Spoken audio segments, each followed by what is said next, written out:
তুমি কি কখনো ভেবেছ মৃত্যুর ঠিক আগের মুহূর্তে মানুষের সাথে আসলে কি ঘটে?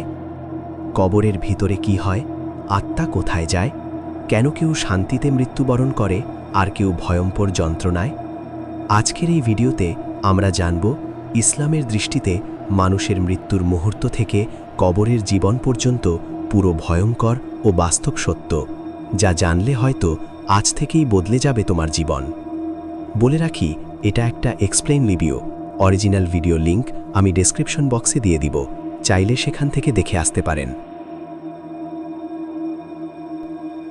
ইসলামে মৃত্যুর শেষ মুহূর্তকে বলা হয় সাকারাতুল মাউত।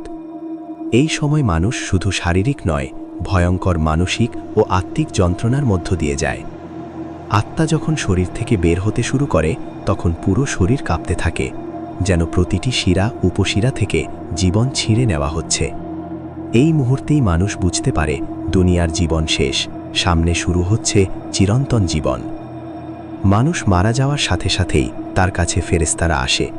যদি ব্যক্তি নেককার হয়, উজ্জ্বল চেহারার শান্তিময় ফেরেশতারা আসে জান্নাতের সুসংবাদ নিয়ে। আর যদি ব্যক্তি পাপী হয়, ভয়ঙ্কর কালো চেহারার কঠোর ফেরেশতারা আসে শাস্তির বার্তা নিয়ে।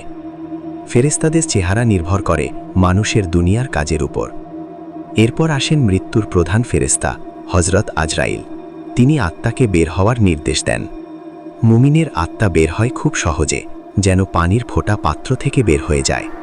কিন্তু পাপীর আত্মা বের করা হয় অত্যন্ত কষ্টে, যেন শরীর থেকে লোহার কাঁটা টেনে বের করা হচ্ছে। মুমিনদের জন্য সুগন্ধি কাপড়ে মোড়ানো হয়। ফেরেশতারা সম্মানের সাথে আসমানে নিয়ে যায়। আসমানের দরজা খুলে দেওয়া হয়, জান্নাতের সুসংবাদ দেওয়া হয়। পাপীদের জন্য দুর্গন্ধযুক্ত কালো কাপড়ে মোড়ানো হয়। আসমানের দরজা বন্ধ করে দেওয়া হয়, অপমানের সাথে নিচে ফিরিয়ে দেওয়া হয়। এটাই আল্লাহ ন্যায় বিচার ও রহমতের প্রকাশ। দাফনের পর শুরু হয় বরজখের জীবন, মৃত্যু ও কিয়ামতের মাঝের অপেক্ষার সময়। কবর তখন দুই রকম হতে পারে। নেককারদের জন্য জান্নাতের বাগানের মতো প্রশস্ত ও শান্ত, পাপীদের জন্য সংকীর্ণ, অন্ধকার ও শাস্তিময়। কবরে আসে দুই ভয়ঙ্কর ফেরেশতা, মুনকার ও নাকির। তারা তিনটি প্রশ্ন করে: তোমার রব কে, তোমার ধর্ম কি, তোমার নবী কে? এটা মুখস্থ বিদ্যার পরীক্ষা নয়, এটা ঈমানের পরীক্ষা। সত্যিকার মুমিন সহজে উত্তর দেয়, কিন্তু মুনাফিক ও কাফির উত্তর দিতে পারে না। মুমিনের কবর আলো ও শান্তিতে ভরে যায়, জান্নাতের দরজা খুলে দেওয়া হয়।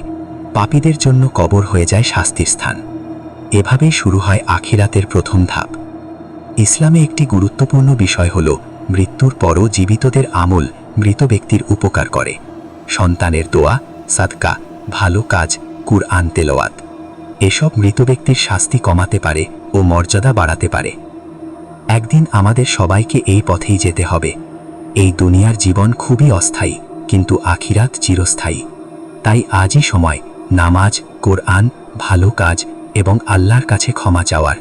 কারণ মৃত্যুর সময় কখন আসবে কেউ জানে না।